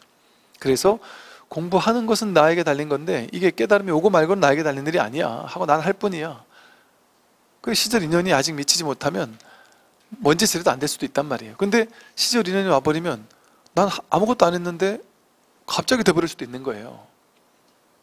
그건 내가 할 수 있는, 그러니까 이게 시절 인연에 맡긴다라는 것은 내가 공부하는 걸 버려야 되는 거예요. 내가 하는 게 아니다. 화두 언구를 의심하지 않은 것은 아닌가? 의심이 제대로 안 되는 사람이 있을 수도 있겠죠. 화두가 제대로 안 들리는 이런 사람이 있을 수도 있겠죠. 가나선으로 말하면 증득하여 얻지 못하고도 증득하여 얻었다고 한 것은 아닌가? 이게 그냥 바르게 증득하지 못했는데 본인이 뭔가 삼매 같은 뭔가를 체험한다든지 이러고 나서 이게 깨달음인가 보다 하고 오해할 수가 있는 거죠. 이제 서원의 세 가지 요소인데요. 착실한 참선을 말하자면 결단코 모름지기, 삼요를 갖추어야 한다. 세 가지 아주 요긴한 것을 갖추어야 한다는 거예요. 그 첫 번째 요소는 대신근으로 크게 믿는 것이니, 이 일은 수미산에 기대어 의지한 듯 해야 한다. 대신근, 크게 믿는 마음이 있어야 된다. 여기 진짜 법이 있구나. 이렇게 하면 내가 깨달을 수 있겠구나. 여기에 대한 강렬한 믿음, 부처님 법에 대한 믿음, 불법성 삼보에 대한 믿음, 이렇게 공부하면 되겠구나 하는 어떤 믿음이, 큰 믿음이 있어야 되고요. 두 번째는 대분지로 크게 분한 마음이니, 아버지를 죽인 원수를 만나 일도 양단하듯 해야 한다. 대분지, 크게 분한 마음은 뭐냐 하면, 나는 왜 해도 안 되냐 이거. 이거 하면 된다는데, 남들은 또 되는 것 같은데 나는 왜 해도 안 되지? 그러니까 이게 약간 이런 마음이, 이 대분지를 가나선에서는 특히나 중요하게 여겨요. 왜? 밀어붙여야 되니까. 분한 마음이 있어야 분해 죽겠네. 왜 안 되지? 이래야 막 더 세게 밀어붙일 수 있잖아요. 그러니까 가나선에서는 특별히 크게 분한 마음을 더 많이 강조를 시켜요. 근데 사실은 이것도 이 조사선에서도 이 공부를 계속 하다 보면 한 1년, 2년 하다 보면 나도 모르게 대분지가 일어나기도 해요. 야, 저 아줌매는 저 보살, 내가 데리고 왔는데 나는 지금 1년째 공부하는데 안 되는데 저 보살은 지금 내가 데리고 온 지 한 달밖에 안 됐는데 이거 알겠다고 하니까 막 화가 나는 거예요. 막 분한 거예요. 그래서 사실은 이 도반에 대한 질투심이랄까? 그런 게 자기를 좀 분하게 대분심을 일으키기도 해요. 나도 모르게 분한 마음이 일어나게 되기도 해요. 그러면 그게 이제 대분지로 바뀌어가지고 조금 더 나를 이렇게 돈밟게 하기도 해요. 그게 이제 가끔 도움이 되는 것은 너무 이걸 막 유의적으로 막 만들 필요는 없지만 저절로 그렇게 왜냐하면 이게 한 1년, 2년, 3년 계속 이 공부를 하다 보면 나중에는 조금은 약간 매너리즘에 빠지는 것 같고 너무 그냥 그냥 듣는 것 같은? 그러면 맨날 듣는 거 하는 마음으로 좀 이렇게 간절함이 덜해요. 그냥 평범한 마음으로 듣는 거예요. 그러면 한 번 정도 뭔가 예를 들면 뭐 직접 찾아가서 한번 법문을 들어본다든지 아니면 오늘은 내가 정말 평범하게 듣지 않고 내가 정말 철저하게 한번 들어보겠다 하고 한번 마음을 내본다든지 아니면 그럴 때 이제 뭔가 괴로움이 찾아와서 그러니까 우리가 사실 애쓰지 않아도 삶이 우리를 깨닫게 하려면 한 6개월, 1년, 2년 지나 보세요. 1년, 2년쯤 지났는데 괴로울 거리 한두 가지 없는 사람이 있나요? 없어요. 뭐 자식이 사고를 치든지 남편이 사고를 치든지 뭔가 괴로운 게 생겨서 내가 막 너무 괴로워서 못 참겠을 정도가 될 수 있으면 그때 또 뭔가 한번 강하게 발심할 수 있는 계기가 되기도 하고 또 그러다 보면 또 이제 예를 들어 진짜 도반들이 이 자리 확인했다 이러면서 막 환희심에 불타는 너무 환희심 얼굴이 막 싱글벙글하면 그 쳐다보면서 막 열받아 죽겠는 거예요. 겉으로는 축하해 한번 얘기하지만 속으로는 축하는 무슨 내가 막 대분한 마음이 일어날 때 뭔가 모르게 그 평범하던 마음이 뭔가 한번 또 도약하는 이런 계기가 될 수도 있는 거예요. 그런 것을 이제 이 가나설에서는 좀 더 이제 강조를 하는 거죠. 세 번째는 대의정으로 크게 의심하는 것이니 마치 암암리에 지극한 일 하나를 해맞춰서 그 일을 드러내야 함에도 드러내지 못할 때에 있는 것과 같다. 이거 하나 내가 확인해 보겠다. 왜 이걸 난 모르느냐? 나도 정말 이걸 확인하고 싶다. 이게 도대체 무엇일까? 이목구 하는 이 의심, 그 의심이 크게 있단 말이죠. 이 매순간 이 삼요를 갖추게 된다면 기한 내에 공덕이 성취될 것이다. 이렇게 가나서는 기한 내에 빠르게 그냥 확 밀어붙여서 화두를 타파하도록 그렇게 만들죠. 옹기 속에서 도망치는 자라를 걱정하지 말라. 만약 그 하나라도 빠지게 된다면 비유하건대 다리 부러진 속과 같아 끝내 쓸모없는 그릇이 되고 말리라. 이 대신근, 대분지, 대의정은 이 옛날 솥이 보면 다리가 세 개였잖아요. 그 중에 하나 하면 이게 쓸 수 없듯이 이렇게 아주 이 세 가지 마음이 중요하다 이런 마음을 한 거죠. 담을 보면요,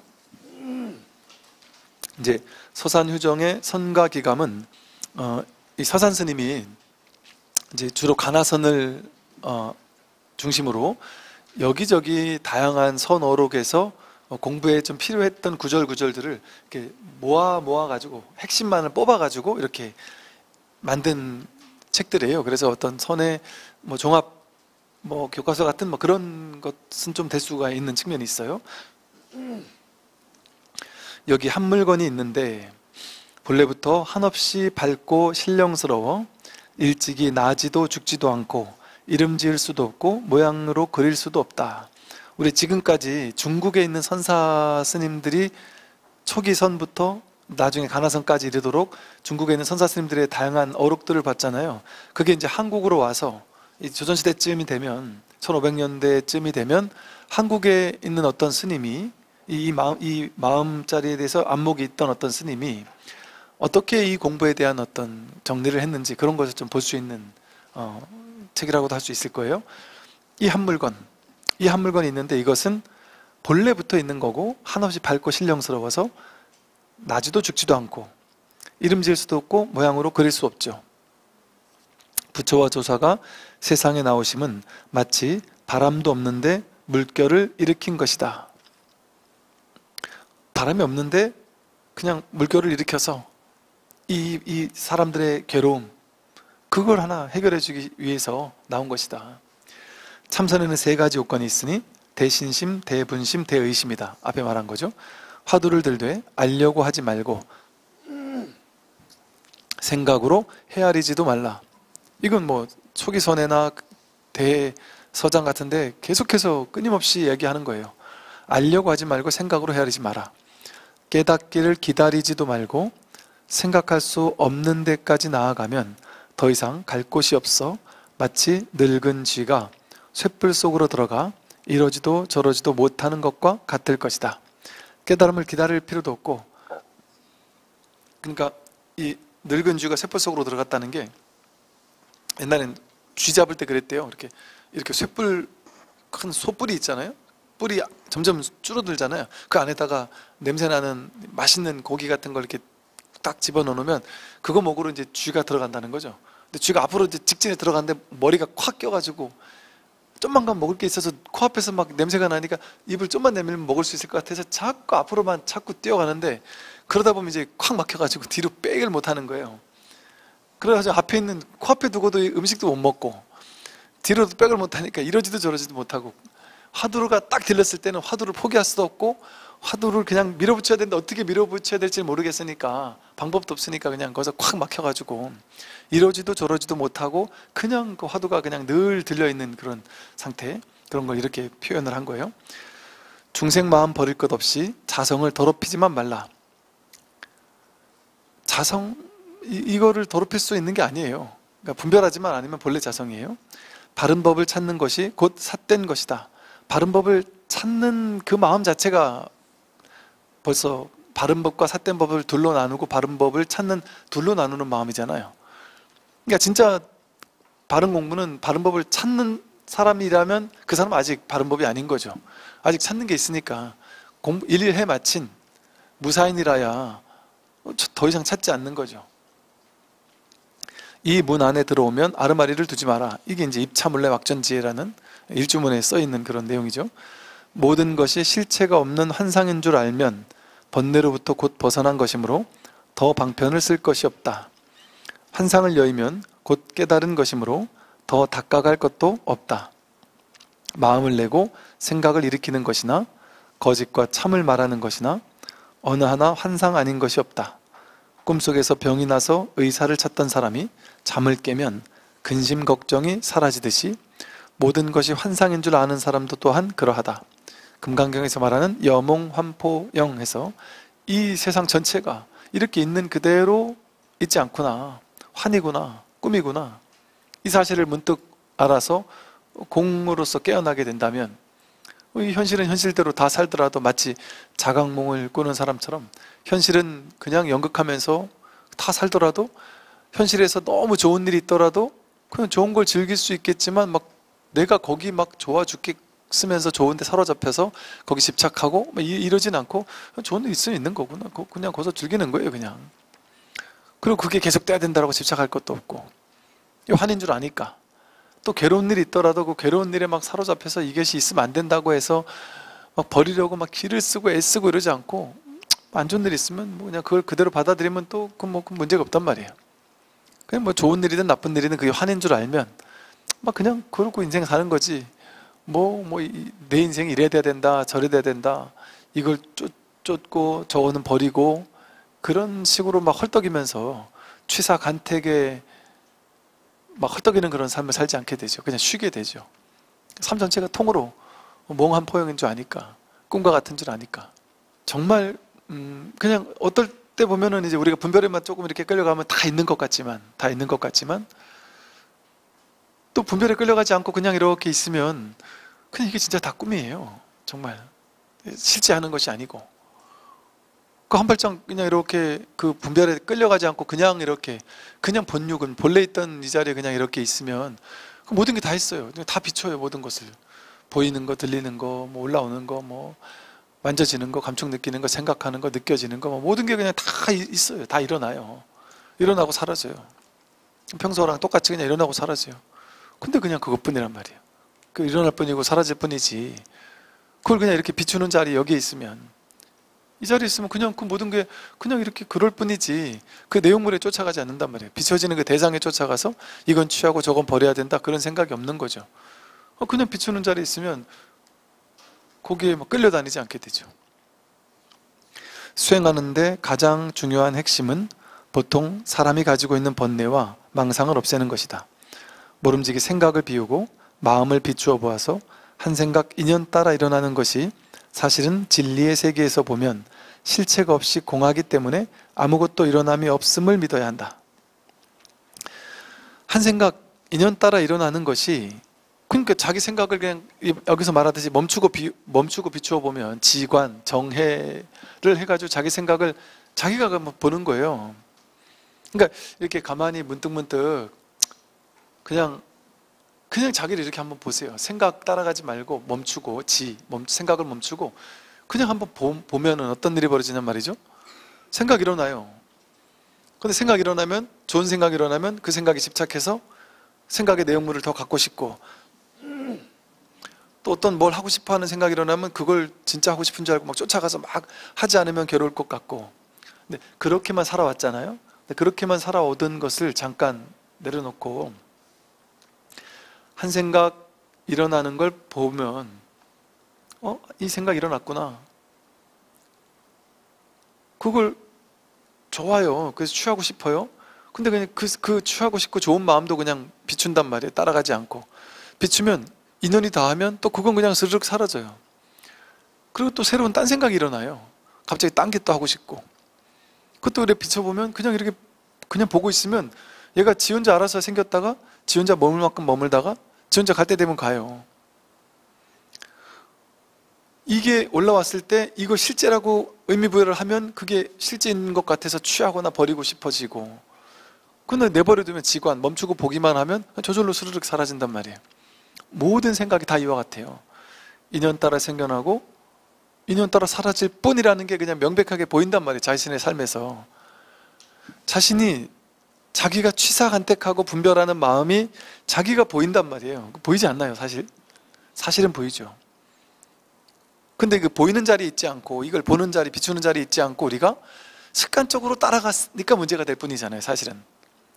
근데 이거 그냥 비추는 자리에 있을 수 있잖아요. 그렇게 해본 적이 없는 게 아니잖아요. 그러니까 그건 특출난 능력이 아니잖아요. 사실 다 할 수 있는 거죠. 왜냐하면 여러분이 여태까지 살면서 무수히 많은 걸 봤죠? 무수히 많은 걸 보고 살았잖아요? 그런데 보는 것마다 다 집착했어요? 내가 보는 것 중에 보는 대상을 내 걸로 하고 싶고 내가 갖고 싶고 집착하는 게 더 많을까요? 봤지만 그냥 지나가는 게 더 많을까요? 보고 지나가는 게 훨씬 많죠. 그러니까 보는 걸 내가 좋아 보이는 걸 내가 갖고 싶어 집착하는 이거를 더 잘하는 게 아니고 봤지만 그냥 지나가는 게 훨씬 더 잘해요. 그게 우리 주특기예요. 집착하는 게 주특기가 아니라 그냥 보고도 볼 뿐하고 스쳐지는 넘겨버리는 거. 집착하지 않고 그냥 비추고 거기서 끝나는 게 우리는 훨씬 더 잘해요. 그래서 우리는 이 분별망상에 끌려다니는 걸 더 잘하는 게 아니에요. 거기에 더 많이 힘을 실어줬을 뿐이죠. 취하고 버리는 에너지, 의미부여를 그쪽에 자꾸 했을 뿐이지 그냥 가만히 있으면 이건 제일 할 일이 없잖아요. 쉽잖아요. 그럼 가만히 있으면 비추는 거 내가 하는 게 아니잖아요. 저절로잖아요. 이거 내가 하는 게 아니잖아요.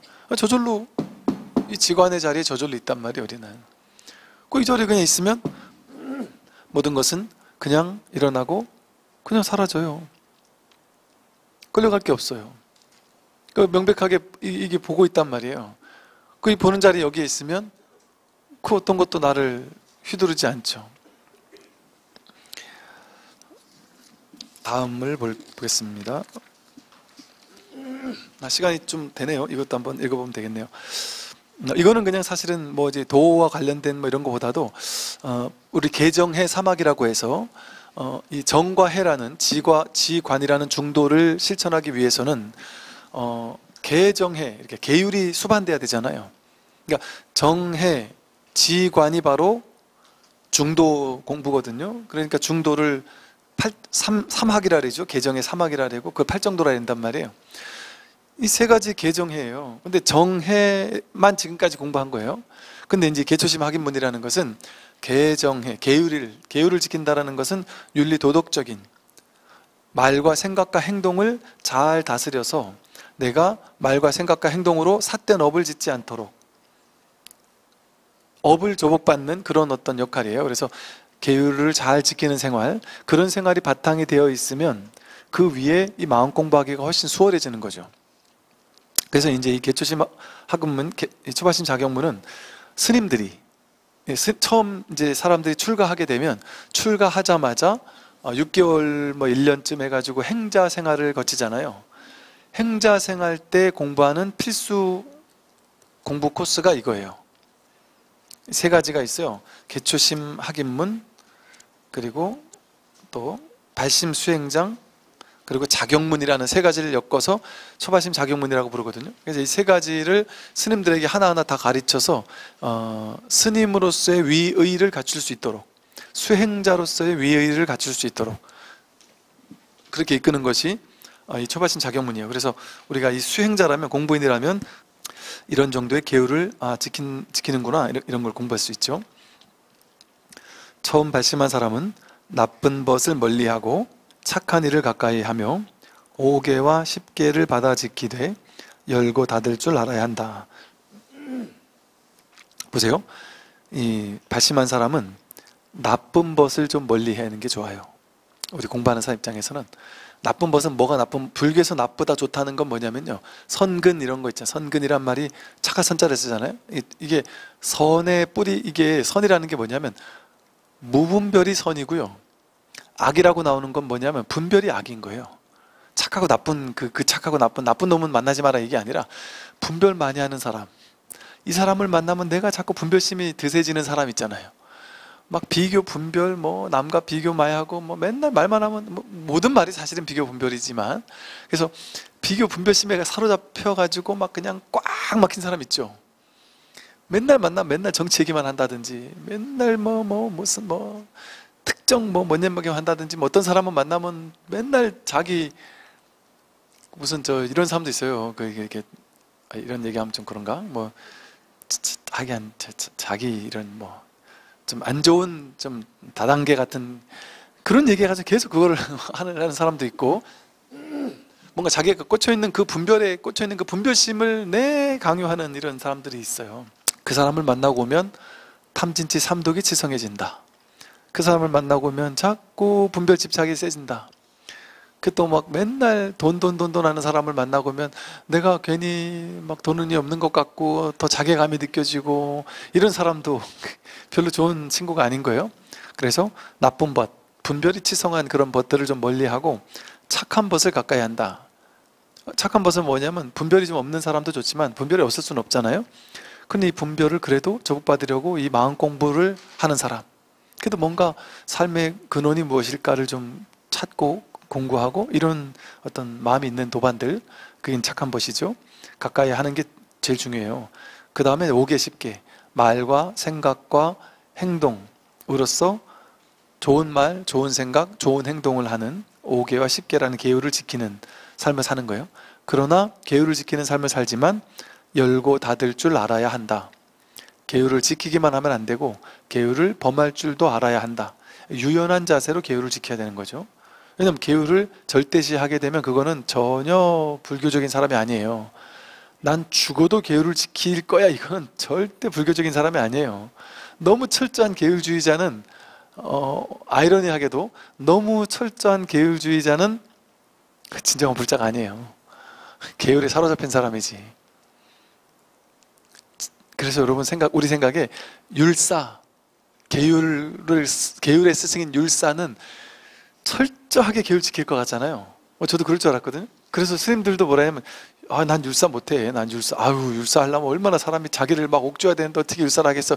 이렇게 얘기하는데, 제가 아는 어떤 율사분은 분명히 율사인데 약간 자유로운 거예요. 약간. 그래서 율사가 이렇게 유연할 수도 있나? 그 놀라워가지고, 율사가 이렇게 유연할 수도 있어요? 그랬더니 이런 얘기를 하더라고요. 이 짝퉁 율사들이나 계율에 집착해가지고 막 계율을 절대 지켜야 된다 이렇게 얘기하지, 율을 진짜 공부한 사람은 율에서 자유로운 사람이다. 그게 맞는 말이죠. 그게 유마경에서도 얘기하고 있고 여기서도 다 이렇게 얘기하고 있는 거죠. 만약 함께 공부하는 도반들을 속이고 그러니까 이러면 안 된다는 거예요. 이제 이 공부할 사람들은 세속적인 윤리 도덕적인 삶을 살아야 돼요. 함께 공부하는 도반들이나 주변 사람들을 속이는 일을 하면 안 된다. 남들을 업신여기는 높다 낮다라는 둘로 나누는 분별이잖아요. 업신여기는 행동을 해서는 안 되고 겸손하고 존중할 줄 알아야 되고 나는 옳고 너는 틀렸다라는 시비를 따지려 들면 그건 출가 안 한 바와 못하다. 이 공부 안 하는 바와 못하다. 그러니까 나는 옳고 너는 틀렸다 그런 게 없어요. 세상에.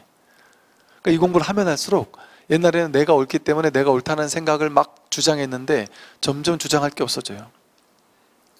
그 사람 옳다고 하면 그냥 들어줘요. 그렇구나. 넌 그렇게 생각하는구나. 내가 받을 건 아니더라도 그럼 뭐 들어주는 거예요. 그리고 굳이 싸우지 않는단 말이에요. 뭐로 싸워요? 자기 집착에 사로잡혀 있는 사람은 싸워봐야 이길 수도 없고 그냥 들어주고 마는 거지. 나는 옳고 너는 그렇다 시비를 가리려고 하지 않는단 말이에요. 그러면 마음 공부에 아무 이익이 없다. 세수하고 양치질 할 때 웩웩 소리를 내거나 큰 소리로 코 풀고 침 뱉지 말며 대중 행사 때에는 차례를 어겨서도 안 되고 걸을 때는 옷깃을 풀어헤치고 활개치지 마라. 이게 스님들한테 처음에 출가했을 때 이게 삼위 행자 스님들은 이런 것도 다 가르쳐요. 세수하고 양치할 때 꽥꽥 소리 내지 마라. 밥 먹을 때 큰 소리 내면서 밥 먹지 마라. 또 코 풀고 침 뱉을 때 남들 그 방해 주면서까지 막 킁킁거리면서 코 풀고 침 뱉지 말고 큰 대중 스님들 모여가지고 하는 행사 때는 절에서는 그 차례를 지키는 게 중요해요. 내 군번 있잖아요. 자기 출가 연차가 되게 중요해요. 절집안에서는. 그래서 이게 1년 먼저 출가하고 1년 늦게 출가하는 게 나이는 출가와 동시에 나이는 없어요. 사실은. 물론 이제 나중에는 이제 나이도 존중해 주지만 뭐 군대랑 비슷해요. 그래서 이게 먼저 들어온 게 장땡이에요. 그래서 차례를 어겨도 안 되고 걸을 때는 옷깃을 풀어헤치고 막 활기치며 스님들이 승복 입고 있어는 막 뛰지 않도록 가르쳐요. 뛰면 안 된다. 그냥 자분하게 수행자답게 걸으라고 그렇게 가르친단 말이죠. 생활 도구를 가렸으며 모름지기 검약하고 만족해라. 생활 도구도 가렸어야 되고 검약하고 만족하는 삶을 살아야 되고 예배하는 자신과 예배받는 부처가 본래 둘이 아니어서 모두 진여 성품이 인연 따라 낳은 것임을 굳게 믿고 관하여 중생과 부처가 둘이 아니게 감응함이 헛되지 않아 물체의 그림자가 따르고 소리에는 메아리가 따라오는 것 같음을 깊이 믿어라. 이 내가 부처님께 예배하고 절하고 독경하고 하지만 내 마음속에서는 예배하는 나와 예배받는 부처가 둘이 아니다라는 이 진실에 항상 딱 뿌리를 내린 채 모든 것을 현실에서 해야 된다. 이런 얘기를 하고 있는 거예요. 만일 종사의 법문을 듣거든 절대로 내가 천길 낭떠러지를 오를 수 있을까 하는 퇴굴심을 내거나 늘 들을 수 있는 것이라는 용의심을 내지 마라. 이게 되게 중요한 말이에요. 법문 들을 때 두 가지 해서는 안 되는 마음. 첫째, 내가 저 말 듣고 깨달을 수 있을까? 딴 사람은 돼도 나는 안 되지. 난 안 될 거야. 그런 퇴굴심. 그 생각 때문에 안 되는 거예요. 그 생각, 난 안 될 거야 하는 그 생각 때문에. 난 안 될 거야 하는 퇴굴심이 제일 안 좋은 마음이에요. 또 두 번째, 이거 저 스님 맨날 법문하는데 매주 법문하는데 유튜브가 1000개나 있는데 아무 때나 들을 수 있는데 언제나 들을 수 있는데 그냥 아무 때나 들으면 되지. 이런 마음으로 들으면 진짜 깨닫기 쉽지 않아요. 정말. 그러니까 여러분은 1000개나 되는 법문을 다 들을 필요 없어요. 다 듣는 거 아니에요. 다 들어야 될 필요가 없어요. 제가 그냥 추천한다면 가능하면 그냥 최신 거 위주로, 옛날 거 막 듣지 말고 최신 거 위주로 그냥 요거 하나만 들으면 돼요. 지금 요거를 들을 땐 요거 하나만 들으면 돼요.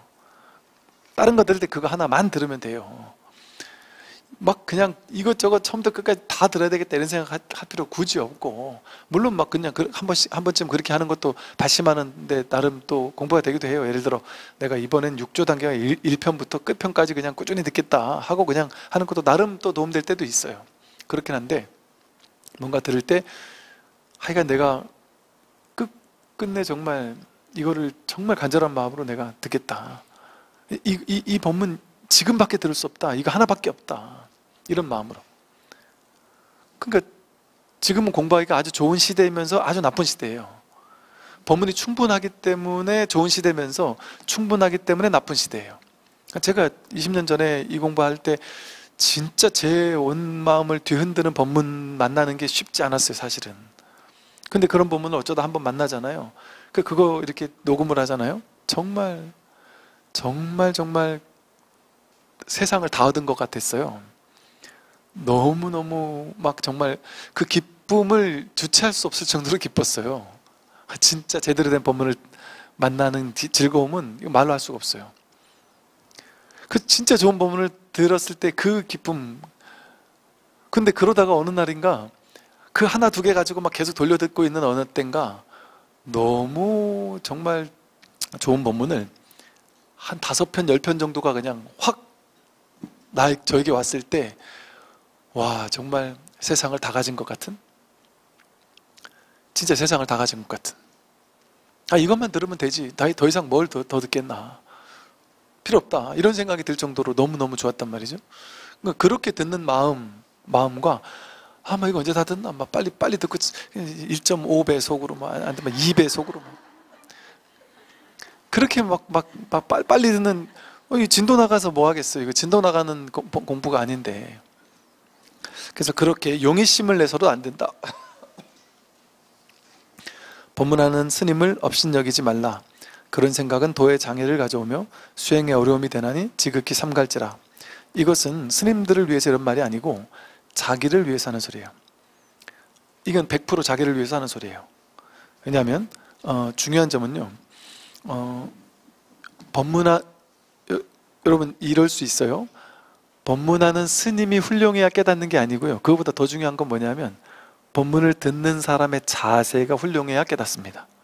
왜냐하면 부처님이 와도 못 시절 인연이 안 되는 사람은 못 깨달아요. 부처님도 대받았다 굳이 못했어요. 깨닫게 못한 정도가 아니라 착한 사람으로도 못 만들었잖아요. 안한존자 내 비서실장이었단 말이에요. 평생 내가 옆에 데리고 다니면서 그렇게 1대1 과외를 맨날 하지 않았겠어요? 근데도 안한존자 못 깨달았어요. 부처님 돌아가실 때까지. 부처님 믿는다고 부처님 같은 스승이 있다고 다 깨닫는 게 아니에요. 내가 준비가 되면 어떤 일이 벌어지는지 아세요? 그 스님 누구죠? 손가락 맨날 드는 스님? 구지 스님이 맨날 스님들 찾아와서 도가 뭡니까? 그러면 손가락을 맨날 들었단 말이에요. 말도 안 하고 맨날 이렇게 하니까 구지 스님 밑에 있는 동자승이, 어떤 스님이 구지 스님 없을 때 찾아와서 도가 뭔지를 물었단 말이에요. 그 구지 스님이 없어요. 그래서 오늘 안 계신데 그랬더니 막 한숨 쉬면서 너무 괴로워하길래, 근데 저도 좀 아니까 저한테 물어보십시오. 그런데 동자승이 도가 무엇입니까? 그러니까 구지 스님 밑에 있는 동자승도 다르구나 싶어서 구지 스님의 깨달음을 이 친구도 얻었나 보다 해서 막 간절한 마음으로 구지 스님의 동자승에게, 깨닫지 못한 동자승님에게 구지 스님이라는 생각으로 도가 무엇입니까? 하고 간절한 마음으로 물었더니 동자승이 이건 뭐 너무 쉽죠. 이 법문하는 거는. 손가락 딱 들었단 말이에요. 그때 깨달았어요. 그 스님이 이 동자승 깨달음이 없어도 내 마음이 너무 간절하니까 내가 준비가 됐을 때 그래도 깨닫는단 말이에요. 이게 이 깨달음의 전통에서 청출오람이라는 게 분명하게 있는 공부. 이거는 왜냐하면 내가 준비가 됐느냐가 중요하기 때문에. 왜 그런지 아세요? 내가 깨달아도 저 사람에게 있는 법을 내가 가져와서 깨달은 게 아니고요, 나에게 있는 부처, 나에게 있는 법, 나에게 있는 청정한 승가, 불보승 삼보가 나에게 있는 거를 내가 드러내는 거거든요.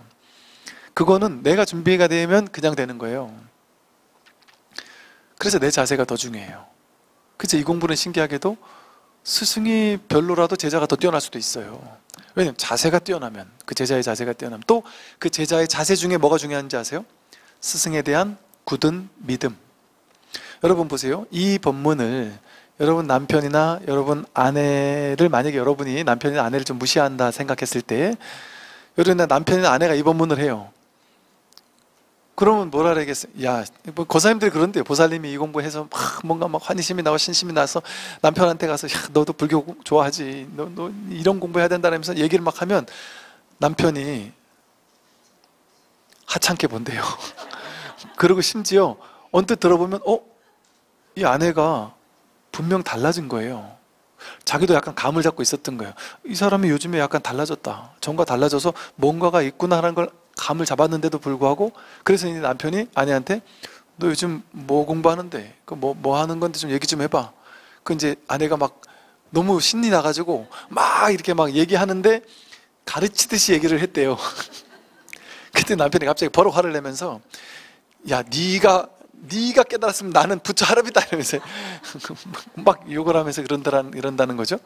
그러니까 내가 마음으로 그렇게 존중하지 않는 사람이 아무리 훌륭한 얘기를 해도 그게 나에게 안 들려요.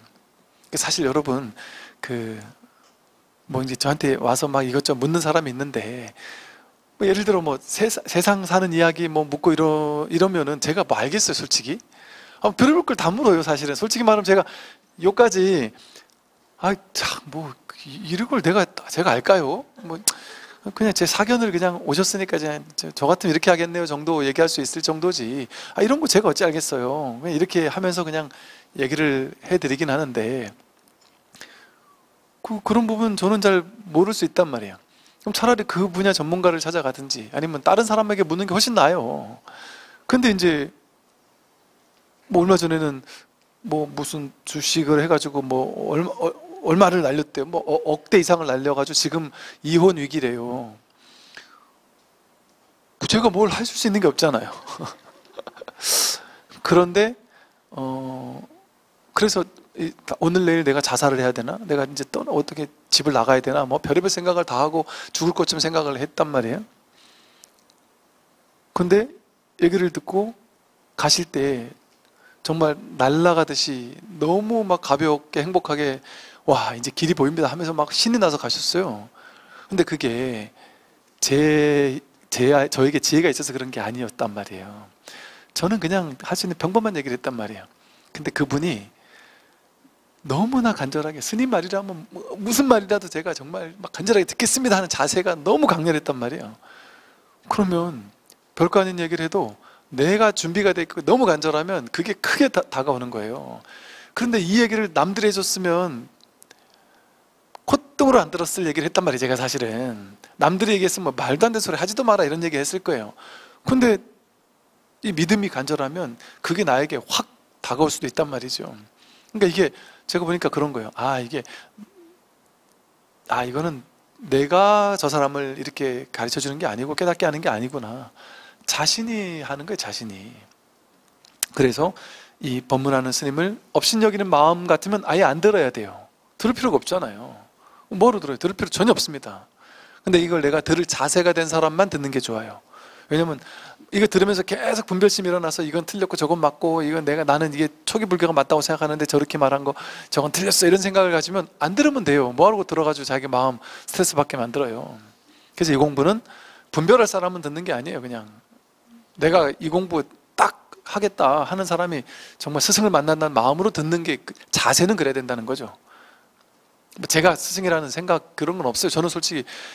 저는 스승이라는 생각이 없어요. 생각도 없고 그럴 마음도 없고 전혀 그럴 자격도 없다 생각하고. 그러나 듣는 사람은 또 그렇지 않단 말이에요. 듣는 사람은 자기를 위해서 그렇게 들을 때 훨씬 더 공부가 달라진단 말이죠. 설법을 들을 때는 살얼음을 밟고 가듯 간절히 귀를 기울이고 깊고 깊은 소리를 들어야 한다. 마음속에 번뇌와 티끌을 밝히고 그윽한 뜻을 맛보도록 하라. 모든 부처님들께서 정멸궁의 장엄에 계신 것은 수많은 세월 동안 욕심을 버리고 수행하신 결과이다. 중생들이 불타는 집에서 윤회하는 것은 탐욕을 버리지 못한 탓이다.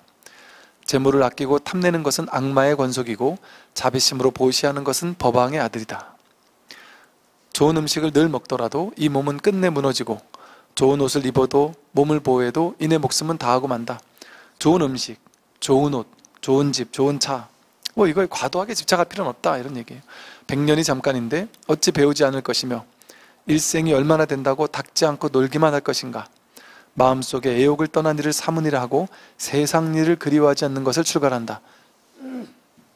세상사, 이 재미난 일들 거기에 과도하게 끌려가지 않는 거, 그게 출가예요. 세상사에 과도하게 끌려가지 않는 거. 이 공부가 제일 중요하다. 이게 출가 정신인 거예요. 사대는 곧 흩어지니, 지수화풍 사대는 곧 흩어지니 오래 산다고 할 수 없다. 하루도 아침부터 서둘지 않는다면 금방 저녁이 오지 않는가. 세상의 모든 괴로움, 즐거움은 고통이 뒤따르니 어찌 탐할 것인가. 한번 참으면 오래도록 즐거울 것인데 어찌 닥지 않겠는가. 세상의 즐거움을 따라가는 것은 결국 괴로움으로 돌아갈 수밖에 없잖아요. 한번 참으면 된다 하는 이런 마음으로 정말 그런 애욕에 끌려가는 것을, 물론 참을 줄 아는 이런 마음도 수행자의 하나의 그 가치다, 이런 식의 얘기를 하는 거죠. 잠깐 사이에 죽음의 문에 다다른다. 부서진 술에는 갈 길 없고 사람이 늙으면 닦을 수 없다. 누우면 게을러지고 앉으면 생각이 어지럽다. 그러면서 몇 생을 헛세월만 보냈는가. 이 몸이 얼마나 살겠다고 일생 동안 닦지 않겠는가. 몸은 반드시 마치고 말 것인데 내 생은 또 어찌할 것인가. 어찌 급하고 급하지 않은가. 이 공부하는 사람은 진짜 급하다는 마음으로 반드시 금생에 해마쳐야 된다는 마음으로 해야 된다. 주인공아, 내 말을 들어보라. 많은 이가 도를 이루었거늘 어찌 그대는 고통 속에서 윤회하고 있는가. 이 말법 시대에 성인이 가신 지가 아득하여 마구니는 강하고 법은 약해졌으니 많은 사람들이 잘못된 길을 걷고 있다. 남을 올바로 지도하는 이는 적고 그르치는 이가 많으며 지혜로운 이는 적고 어리석은 이가 많구나. 그대가 가는 길이 어긋날까 염려되어 내 좁은 소견으로 10가지 문을 가려내어 경책하노니 그대는 모름지기 믿고 지니어 어기지 말기를 간절히 바라노라. 좋은 옷과 맛난 음식을 멀리하라. 재물을 아끼지 말고 남의 물건을 탐하지 마라. 많은 말을 많이 하지 말고 가벼이 움직이지 말라. 착한 것은 가까이 하고 삿된 것은 멀리하라. 삼경 외에는 자지 말라. 스스로를 높이고 남을 업신여기지 말라. 재물과 색을 조심하라. 세속 사람을 너무 가까이 함으로써 미움과 질투를 받지 말라. 남의 허물을 말하지 말라. 대중 가운데 평등한 마음을 가져라. 주인공아, 그대가 사람으로 태어난 것은 논먼 거북이가 나무를 만난 것과 같거늘 인생이 얼마나 길기에 닦지 않고 게으름을 피우는가. 사람으로 태어나기 어렵고 불법을 만나기 어렵다. 저 모든 부처님과 조사들이 옛적에는 모두 우리와 같은 범부였으니 그들이 어찌 장부라면 너희 또한 그러하다. 그들이 이미 장부라면 너희 또한 장부다. 스스로 하지 않을 뿐 능력은 다 갖추어져 있다. 옛 말씀에 도가 사람을 멀리하는 것이 아니라 사람이 스스로 도를 멀리한다고 하였고, 또 이르길 내가 지혜롭고자 한다면 지혜로운 곳에 이른다고 하였으니 내가 지혜롭고자 하면 지혜롭게 곳에 이를 수 있습니다. 이 말씀이야말로 진실하다. 능히 믿는 마음이 물러서지 않는다면 누구인들 견성성불하지 못하겠는가. 함부로 다른 사람의 허물을 말하지 말라. 언젠가는 반드시 나에게 되돌아와 나를 손상시킬 것이다. 만일 다른 사람을 비방하는 소리를 듣거든 마치 나의 부모를 헐뜯는 것처럼 하라. 오늘 아침엔 비록 다른 사람의 허물을 말하지만 내일엔 반드시 나의 허물을 말할 것이다.